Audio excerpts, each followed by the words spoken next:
بسم اللہ الرحمن الرحیم۔ السلام علیکم۔ اسلامک ٹی وی میں ایک بار پھر آپ کی خدمت میں حاضر ہوں۔ دوستو، اس شخص کا نام ثعلبہ ابن حاطب تھا۔ ثعلبہ رسول اللہ صلی اللہ علیہ وسلم کی خدمت میں حاضر ہو کر درخواست کرتا ہے کہ آپ صلی اللہ علیہ وسلم دعا کریں کہ میں مالدار ہو جاؤں۔ آپ صلی اللہ علیہ وسلم نے فرمایا کہ کیا تم کو میرا طریقہ پسند نہیں ہے؟ قسم اس ذات کی جس کے قبضہ میں میری جان ہے، اگر میں چاہتا تو مدینہ کے پہاڑ سونا بن کر میرے ساتھ پھرا کرتے، مگر مجھے ایسی مالداری پسند نہیں۔ یہ شخص چلا گیا، مگر دوبارہ پھر آیا اور پھر یہی درخواست کی اور ساتھ یہ معاہدہ کیا کہ اگر مجھے مال مل گیا تو میں ہر حق والے کو اس کا حق پہنچاؤں گا۔ رسول اللہ صلی اللہ علیہ وسلم نے دعا کر دی اور آپ کی دعا کا یہ اثر ظاہر ہوا کہ اس کی بکریوں میں بے پناہ اضافہ ہوا، یہاں تک کہ مدینہ کی جگہ اس کے لیے کم پڑ گئی۔ تو یہ شخص مدینہ سے باہر چلا گیا۔ پہلے یہ شخص 5 نمازیں مسجد نبوی میں آ کے پڑھتا تھا، لیکن جب مالدار ہوا، بکریوں کے لیے جگہ کم پڑ گئی، تو یہ شخص مدینہ سے باہر چلا گیا اور وہاں پر جگہ لے لی۔ اب اس کا اثر یہ ہوا کہ یہ صرف 2 نمازیں مدینہ میں آ کر آپ صلی اللہ علیہ وسلم کے ساتھ پڑھتا تھا، ظہر اور عصر کی نمازیں۔ باقی نمازیں مدینہ سے باہر جنگل میں یا جہاں بکریاں چراتا تھا وہاں پڑھتا تھا۔ پھر آپ کی دعا کی بدولت اللہ تعالیٰ نے ان کی بکریوں میں اور اضافہ فرما دیا، پھر وہ جگہ بھی تنگ ہو گئی، تو مدینہ سے دور جا کر ایک بڑی اور کھلی کشادہ جگہ لی۔ اب وہاں یہ ہوا، وہاں سے صرف جمعہ کی نماز کے لیے مدینہ میں آ سکتا، باقی 5 نمازیں وہیں پہ پڑھنے لگا۔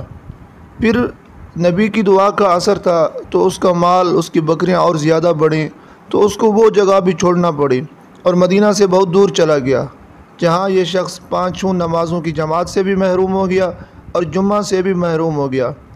کچھ عرصہ کے بعد رسول اللہ صلی اللہ علیہ وسلم نے لوگوں سے اس کا حال پوچھا، تو لوگوں نے بتایا کہ اس کا مال اتنا زیادہ ہو گیا کہ شہر کے قریب میں اس کی گنجائش ہی نہیں ہے، اس لیے کسی کھلی جگہ پر جا کر اس نے قیام کیا اور اب یہاں آس پاس کہیں نظر نہیں آتا۔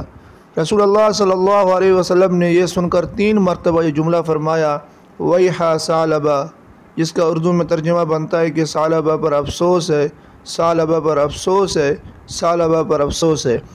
اتفاق سے اسی زمانہ میں زکوٰۃ کی آیت نازل ہو گئی، جس میں رسول اللہ صلی اللہ علیہ وسلم کو مسلمانوں سے صدقات وصول کرنے کا حکم دیا گیا، جس میں اللہ تعالیٰ نے فرمایا کہ خذ من اموالہم صدقۃ۔ آپ صلی اللہ علیہ وسلم نے مویشیوں کے صدقات کا مکمل قانون لکھوا کر 2 شخصوں کو یہ وصول کرنے کے لیے مسلمانوں کے پاس بھیجا اور ان کو حکم دیا کہ ثعلبہ بن حاطب کے پاس بھی جائیں، اور ایک شخص بنی سلیم قبیلے کا تھا، اس کے پاس بھی جانے کا حکم دیا۔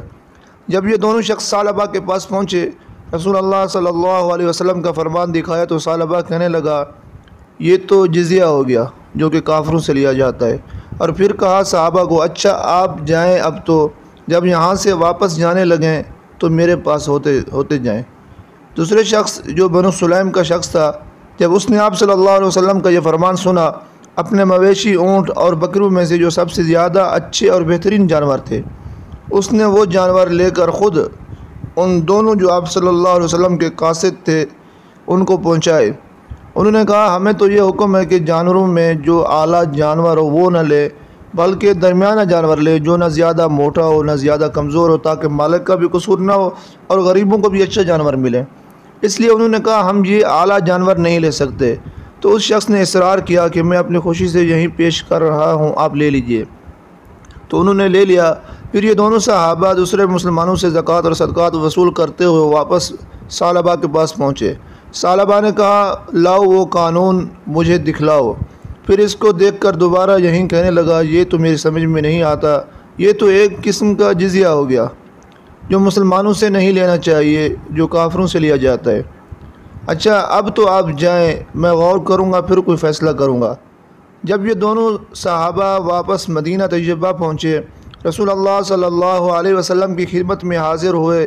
آپ صلی اللہ علیہ وسلم نے ان سے حالات پوچھنے سے پہلے ہی، ابھی صحابہ نے ثعلبہ کا حال بتایا بھی نہیں، آپ صلی اللہ علیہ وسلم نے پہلے ہی دوبارہ وہ کلمہ دہرایا جو پہلے فرمایا تھا، یا ویحا ثعلبہ، ویحا ثعلبہ، ویحا ثعلبہ، ثعلبہ پر سخت افسوس، ثعلبہ پر سخت افسوس، ثعلبہ پر سخت افسوس۔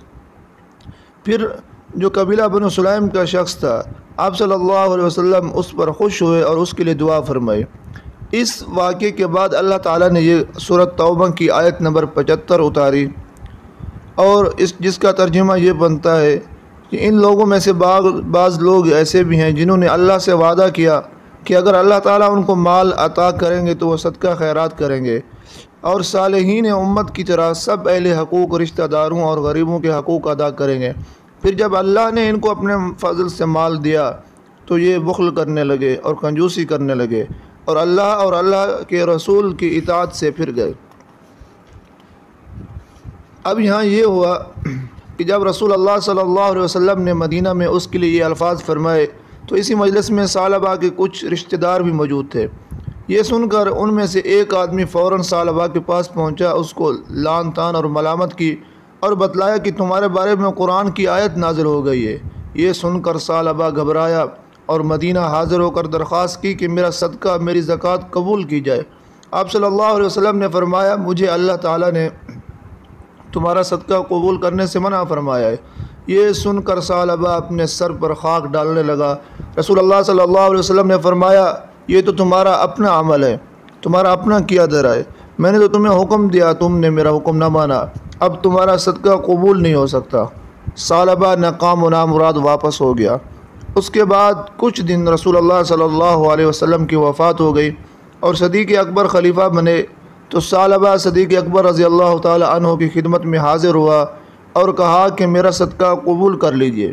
صدیق اکبر رضی اللہ تعالی عنہ نے فرمایا، جب رسول اللہ صلی اللہ علیہ وسلم نے قبول نہیں کیا تو میں کیسے قبول کر سکتا ہوں؟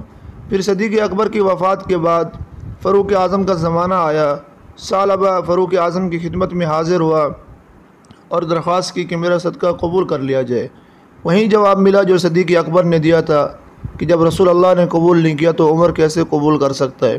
پھر حضرت عثمان غنی کے زمانہ خلافت میں دوبارہ آیا، ان سے درخواست کی، حضرت عثمان نے بھی وہیں جواب دیا۔ حضرت عثمان کے زمانہ میں ثعلبہ مر گیا۔ اللہ تعالیٰ ایسے انجام سے ہر کسی کو بچائے کہ جس کے بارے میں اللہ تعالیٰ نے قرآن میں فرما دیا، فَأَعْقَبَهُمْ نِفَاقًا فِي قُلُوبِهِمْ، کہ اللہ تعالیٰ نے ان کے دل میں منافقت ڈال دی، نفاق ڈال دیا۔